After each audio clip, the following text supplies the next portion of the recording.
My name is Mhijaie Johnson. I'm going to give a speech on police brutality. 807 people have been shot and killed by police in 2019.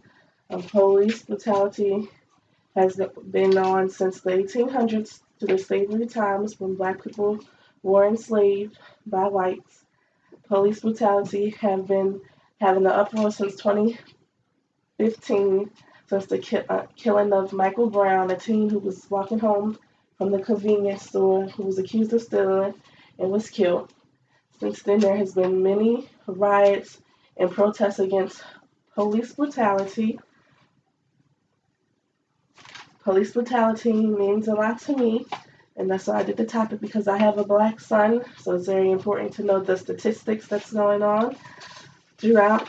There's been many police killings of black people. I'm going to pass out a graph.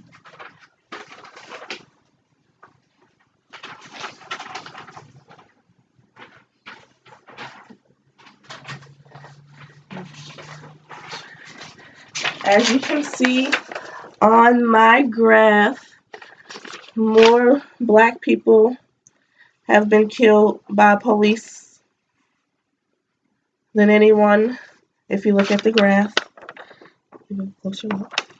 Okay.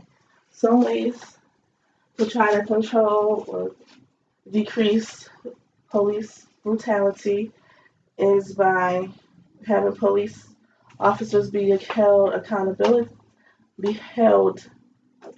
for their actions in the justice system, body cameras, and also better training.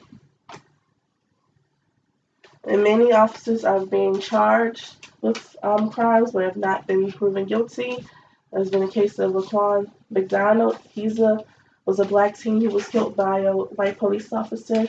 That case ended up having the victory, but then there's people like Caroline Smalls, according to the Washington Post, who police was charged in her killing, but they did not convict. They deemed it self-defense. Sandra Bland, another lady who was killed by being detained by police, she was actually found dead, but they tried to say it was suicide. So if the justice system hold these police officers more accountable and prosecutors have better evidence and take their time with the case, maybe there can be more convictions going on in the case. Another way would be body cameras. If there's more body cameras, you can see both sides of the case and see the full picture. Body cameras have seen police officers taking evidence against people.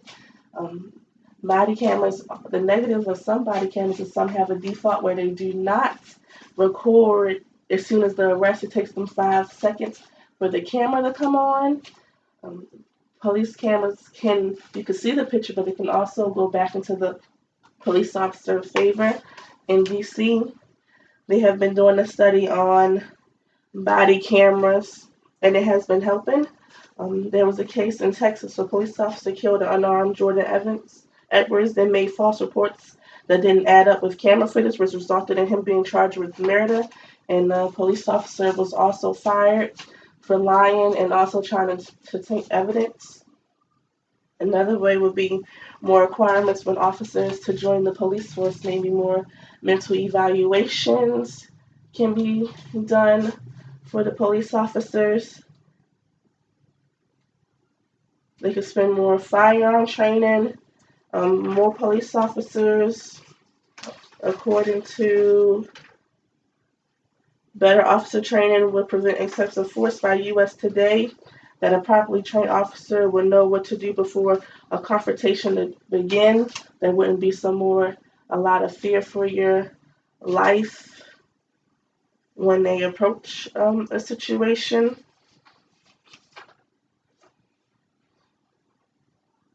Police brutality continue to show the injustice of black people since slavery times. There has been a lot of activism and also from police brutality from Sean King. Kim Kardashian has also done a lot of activism to help the case of police brutality. Many celebrities have spoken out for the case of Eric Garner. He was another black man who was killed, and he was on camera being killed. and they only fired the police officer. No, the charges did not stick. They could not bring charges against him.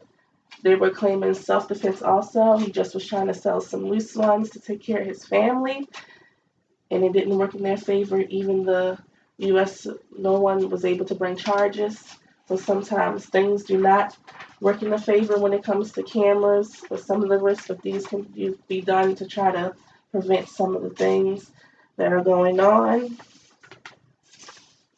Regulating police brutality can protect the lives of Black people. It can protect the lives of all people, because not only Black people have been killed. If you look at the graph, there's many other minorities who have been killed by police. Hispanic is right after Black, and then white is the last of the group to be killed.